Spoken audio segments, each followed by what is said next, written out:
السلام علیکم ګرانو لیدونکو ستړي مشه په دې هیله چې روغ جوړ اوسئ. ګرانو لیدونکو نننۍ ویډیو مو هم د کرکټ په اړه دی او د افغانستان ملي لوبډلې په هکله دی.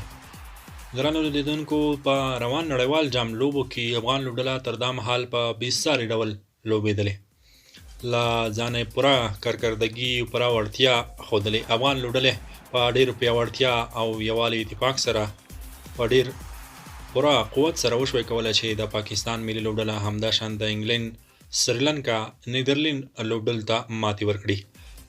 په لومړي ځل افغان لوبډلې وشوی کولای چې په 500 اوریزو لوبو کې او بیا په نړیوال جام کې د پاکستان غوندې پیاوړې لوبډلې د انګلند غوندې د سریلانکا په شان پیاوړو لوبډلو ته ماته ورکړي، چې دا د افغان لوبډلې د پیاوړتیا، قوت، یووالي او د لا ښه کېدو په معنا دی.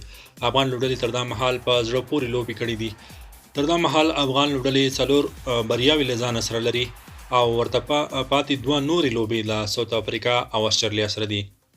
که چېرته افغان لوبډله په دې وتوانېږي او ساوث افریقا او استرالیا ته ماته ورکړي، نو په لومړي ځل به افغان لوبډله وشوی کولی چې د 500 اوریزو لوبو نړیوال جام سیمي فاینل ته لار پیدا.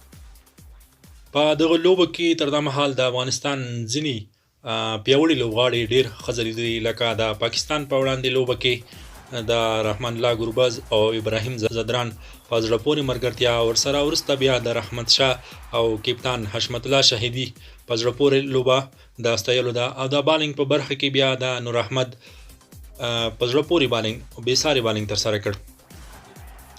په انګلند په وړاندې لوبه کې هم رحمان الله ګربز او ابراهیم زدران ډېر ښکلې ملګرتیا د بیټینګ په برخه کې کړې وه. د بالینګ په برخه کې بیا محمد نبی، راشد خان او مجیب الرحمن، فضل حق فاروقي هم په زړه پورې توپ اچونه کړې وه. د سریلانکا په وړاندې هم د افغان لوبډلې بالخصوص رحمت شاه، همدغه شانتې د حشمت الله شهیدي او عظمت الله عمرزي د زړه پورې بیټینګ یادونه کولی شو.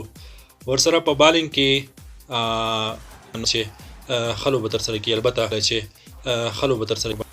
فضل حق فاروقي هم د سریلانکا په وړاندې په زړه پورې توپ اچونه ترسره کړه. د نیدرلند په وړاندې بیا د بیټینګ په برخه کې حشمت الله شهیدي، رحمت شاه، عظمت الله عمرزي په زړه پورې توپ وهنه ترسره کړه، او د بالینګ په برخه کې بیا محمد نبی او نور احمد تر نورو ښه ولوبېدل. په افغان لوبډله کې هغه څه چې له ډېره لرې پکې ښکاري هغه دا دي چې دوی په پوره اتفاق، مینه او اتحاد سره لوبېږي او د هېواد لپاره لوبېږي، په هېوادنۍ مینې سمبال لوبېږي.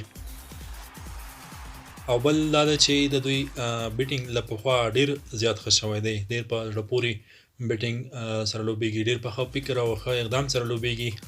خو تر ټولو مهمه نکته دا ده چې دوی په ښه یو اتفاق سره دي او په هېوادنۍ مینې لوبېږي.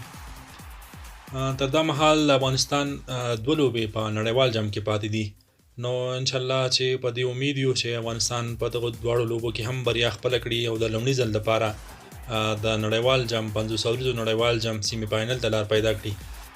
انشاءالله دعاګانې به کوو، خپل ملي اتلان به تشویقوو، هغوی ته به مینه ورکوو.